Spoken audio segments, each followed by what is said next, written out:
Alors, je vais vous parler du don d'organes et du don d'organes entre personnes vivantes.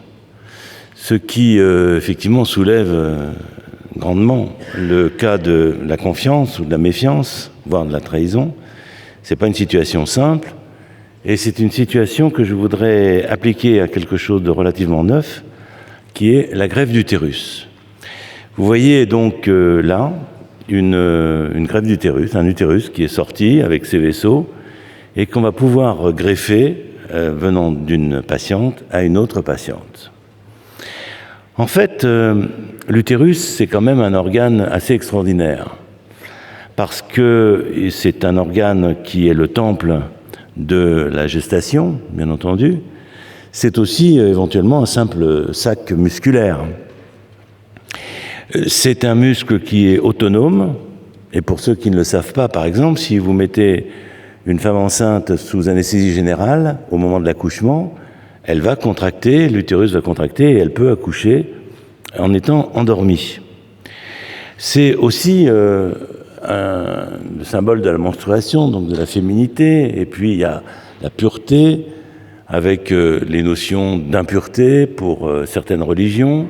Donc il y a une valeur symbolique qui s'attache, et c'est quand même un mystère, on ne comprend toujours pas aujourd'hui.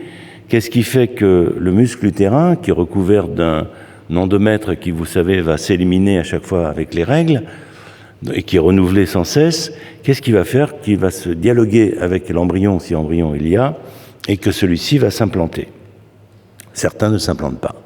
De la faute de l'embryon, faute entre guillemets, ou de la faute de l'utérus lui-même. Cette tolérance immunologique de cet organe est assez extraordinaire. Parce que vous savez que lorsqu'un organisme étranger, un microbe ou une autre particule pénètre dans un corps humain, il va y avoir une réaction de défense immédiatement, un rejet. Or, la grossesse est une forme d'étranger, puisque c'est au moins étranger à moitié venant de l'homme. Et puis avec les dons d'embryons, c'est totalement étranger, puisque la partie féminine est étrangère, la partie masculine est étrangère. Donc cet embryon totalement étranger va pouvoir s'implanter, et il y a un phénomène de tolérance, d'acceptation de l'autre, de l'altérité la plus complète. Donc c'est un organisme qui ensuite, sa caractéristique, c'est un organe plutôt, qui n'a pas d'âge. Je veux dire par là que tout le monde sait que la vie reproductive est limitée par le fonctionnement des ovaires. À l'âge de 54 ans, il y a la ménopause, grosso modo. L'utérus, c'est pas le cas. L'utérus, lui, si on lui met, on le transfère avec des embryons jeunes, eh bien, il va pouvoir développer une grossesse jusqu'à le record aujourd'hui du Guinness Record, c'est 72 ans. Vous voyez qu'il y a de quoi faire pour les grands-mères. Alors, cet utérus dont je parle, parfois il n'est pas là. Parfois il n'est pas là, et c'est quand même à peu près un cas sur 6 à 7 000 naissances de petites filles qui n'ont pas d'utérus, qui ont tout le reste, des ovaires, mais qui n'ont pas d'utérus. Et puis il y a des situations plus d'urgence chez l'adulte, avec en particulier des hémorragies de la délivrance au cours des accouchements, ou d'autres situations qui font que le chirurgien, dont nous venons d'entendre parler, le champ étendu, peut retirer, doit retirer d'ailleurs l'utérus pour sauver la patiente. Il y a aussi ce qu'on appelle des synéchies, c'est-à-dire des accolements entre les parois qui font que l'embryon ne va pas trouver sa place. Car, effectivement, l'utérus n'a qu'une fonction, c'est celle d'accueillir ou pas un embryon. En dehors de ça, on peut vivre très bien sans, si on n'a pas de projet d'enfant. Mais parmi ces jeunes femmes qui ont cette maladie qu'on appelle de Rokitansky, c'est lui qui l'a décrite, la maladie MRKH, eh bien, beaucoup veulent des enfants. Alors, lorsqu'il n'y a pas d'utérus et qu'il y a un désir d'enfant, qu'est-ce qu'on peut faire? Accepter cette infertilité, se tourner vers l'adoption, envisager la gestation pour autrui, avec les réticences que vous connaissez, l'utérus artificiel qui n'existe pas, la grand-mère porteuse, c'est-à-dire la grand-mère qui, au lieu de donner son utérus, va garder son utérus, mais va porter l'enfant de sa fille, ou bien la transplantation utérine, c'est-à-dire entre personnes vivantes, c'est-à-dire la mère, habituellement, on va le voir dans ce qui s'est passé dans le monde, va donner son utérus à sa fille ou bien quelqu'un de très proche. En effet, comme tous les organes, l'utérus peut être prélevé chez une donneuse vivante apparentée, mère, sœur, et bien belle-mère éventuellement. Ça peut être aussi une donneuse vivante occasionnelle, c'est-à-dire au cours d'une intervention chirurgicale où l'utérus n'est pas trop touché mais doit être enlevé, on pourrait effectivement le garder pour le donner, ou bien une donneuse en état de mort cérébrale, et vous le savez, c'est des prélèvements qui se font multi-organes, et jusqu'à présent, on a très peu prélevé l'utérus. Alors, le protocole est assez lourd, parce que d'une part, il faut être éligible, c'est-à-dire il y a une présélection qui fait que il faut qu'il y ait un certain nombre de situations saines sur cet utérus, et puis sur le plan psychologique, on va en discuter. Mais il faut aussi que la patiente, celle qui va recevoir l'utérus, elle fabrique des embryons, c'est-à-dire des ovocytes. Et donc la première phase va être une procréation médicalement assistée pour avoir des ovocytes qui, ultérieurement, une fois que l'utérus sera venu là où il devrait être, va pouvoir être implanté. Ça nécessite donc des équipes multidisciplinaires, aussi bien chirurgicales, vasculaires, esthétiques, immunologiques, puisque, comme toujours, dès qu'on parle de transplantation d'organes, vous avez compris qu'il y a un phénomène de rejet. Si la grossesse n'est pas rejetée, tout autre organe qui serait remis dans une place sera, lui, rejeté. Donc il faudra donner un traitement anti-rejet qui va durer le temps que l'utérus est utile, parce que c'est une pose-dépose. C'est-à-dire qu'on va transplanter l'utérus, mais une fois que, si grossesse il y a, on doit l'enlever pour arrêter la prescription d'anti-rejet. Et puis l'accouchement se fera automatiquement par une césarienne, et comme je le disais, donc ensuite on va enlever l'utérus. Donc vous voyez, c'est assez lourd. Néanmoins, c'est quelque chose qui se développe, et ça, ce sont les résultats du dernier congrès qui a eu lieu à Cleveland en septembre dernier, à la suite des travaux de l'équipe suédoise, qui ont été extrêmement novateurs dans ce domaine, puisqu'ils ont fait véritablement des recherches, d'abord chez l'animal, pendant des années, puis ensuite dans un protocole donné sur 10 patientes qui ont été acceptées dans le protocole. Je parle là de donneuses vivantes, donc. Ils ont réalisé ces transplantations, 8 ont réussi et 9 enfants sont nés, c'est-à-dire que 2 fois, une des patientes a donné jour à un enfant. Donc, sur la totalité des transplants qui ont été présentés, dont certains n'ont pas forcément l'antériorité scientifique, on va dire, il y a 18 enfants qui sont nés après une greffe d'utérus. Alors, nous, on pensait que dans le cadre général de la prise en charge de l'infertilité, c'était quelque chose que nous pouvions développer aussi en France. Et la première greffe d'utérus a été réalisée à l'hôpital Foch, avec l'équipe de l'hôpital, avec Jean-Marc Ayoubi, et également l'équipe suédoise qui avait le plus d'habitude et qui est venue. Et vous voyez que c'est une femme de 57 ans qui a donné son utérus à sa fille de 34 ans. Dans le protocole, il faut attendre 1 an avant de s'assurer qu'il n'y ait pas de rejet, que le traitement fonctionne.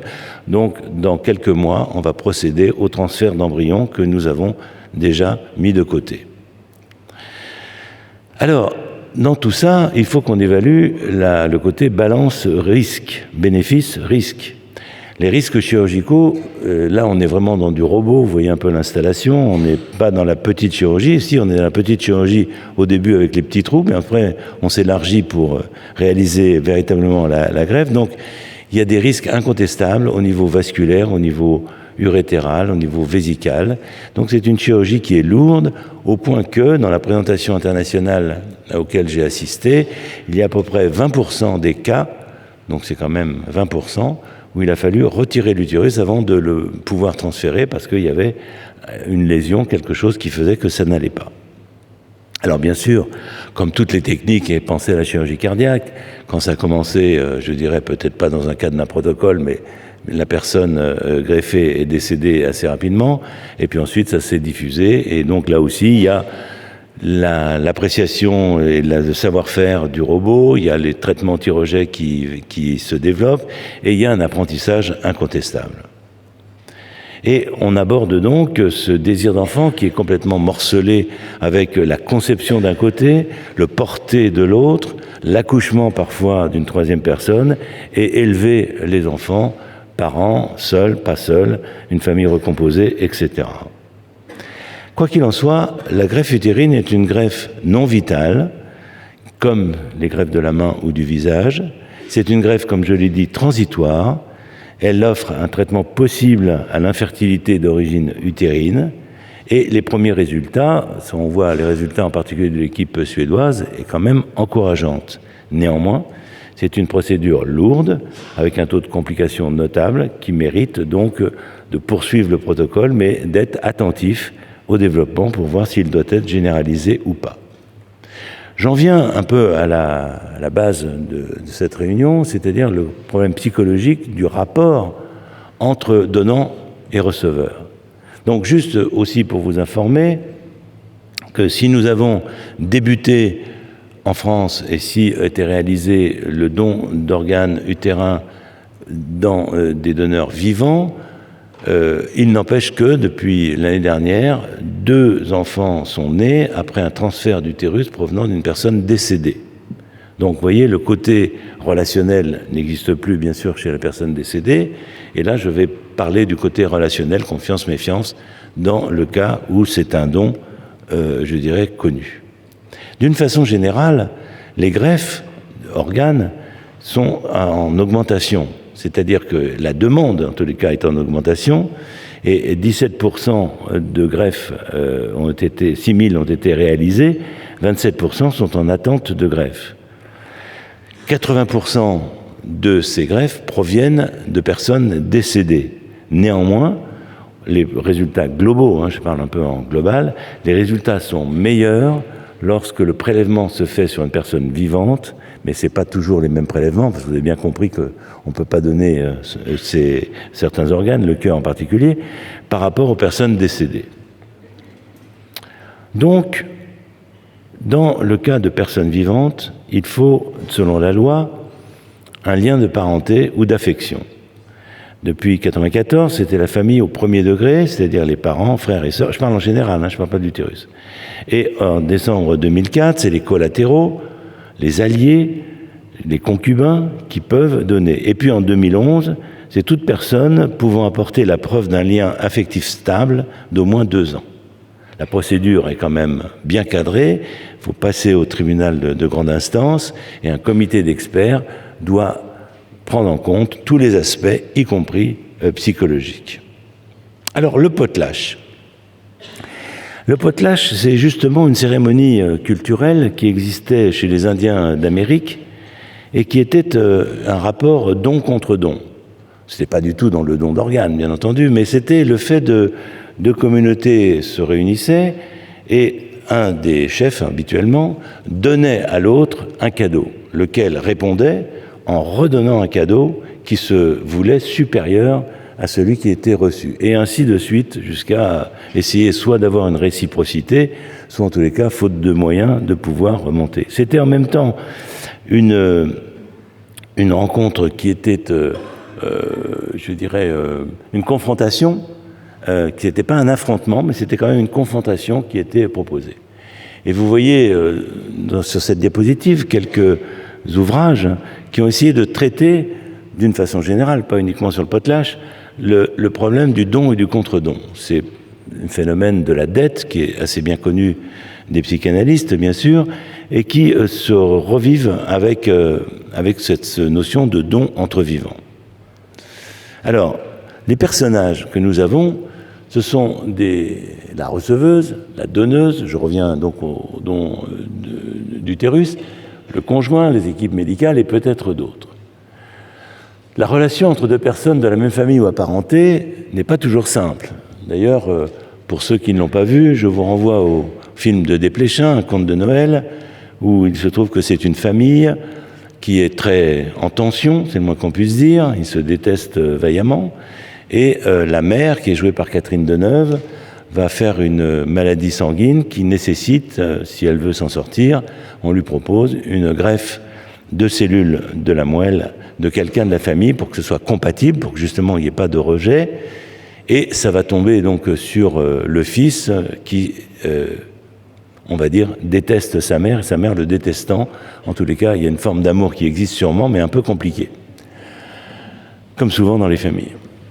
La relation est-elle incestueuse au deuxième degré, puisque finalement c'est l'utérus de la grand-mère, enfin de l'enfant, ou de la mère de la fille, qui va donc porter l'enfant, et donc l'homme va avoir une relation avec sa femme, certes, mais avec un organe qui provient de sa belle-mère.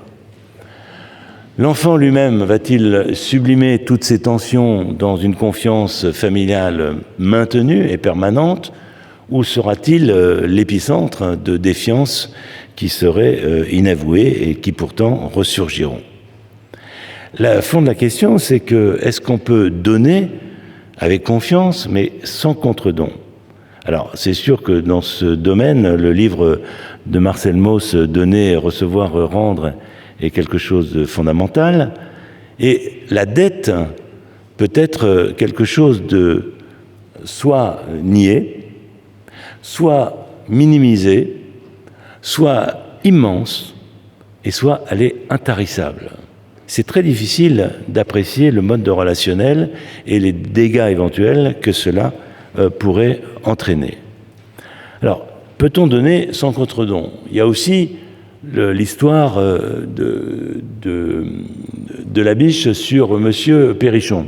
Si vous vous rappelez l'histoire, en schématique bien entendu, deux garçons souhaitent, je crois, marier la fille de Perrichon, et à un moment donné, il va tomber, il va faire un accident, enfin il va y avoir un accident, et il va être sauvé par Armand.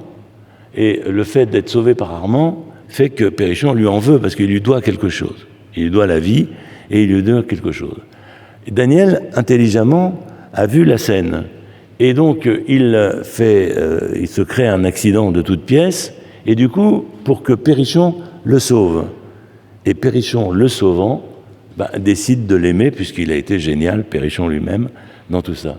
Et c'est toute cette discussion que certains connaissent beaucoup mieux que moi, mais qu'on peut quand même avoir en réflexion dans ce cadre du don d'organes entre personnes vivantes, c'est quelle dette, la haine de la dette, comment, je dirais, avoir une haine éventuellement contre le donateur ou contre soi-même, puisqu'il y a différents types de personnalités, certains qui pensent, comme les chirurgiens antiques, que tout leur est dû, et d'autres qui sont en éternelle, une éternelle débitrice si c'est une femme, bien entendu.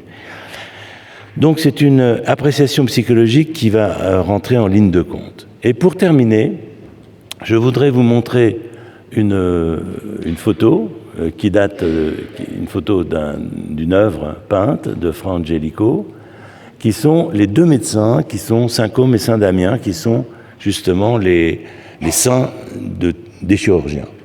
Et qu'est-ce que vous voyez sur cette photo? Qu'il y a un saint qui est allongé et il a une jambe noire. Vous le voyez, c'est pas un bas. En fait, c'est une greffe d'un homme noir, et on le greffe sur le saint qui a perdu sa jambe. Comme quoi, dès ce moment-là, l'idée des greffes, même si ce n'est qu'une image, était possible, et que ça ouvre la voie à tout ce qui s'est passé ultérieurement, une croyance qu'on peut greffer de l'un à l'autre, quelle que soit l'altérité, on peut amoindrir les rejets. En tous les cas, c'est ce que nous avons pensé avec les questions que je vous ai posées, et je vous remercie de votre attention.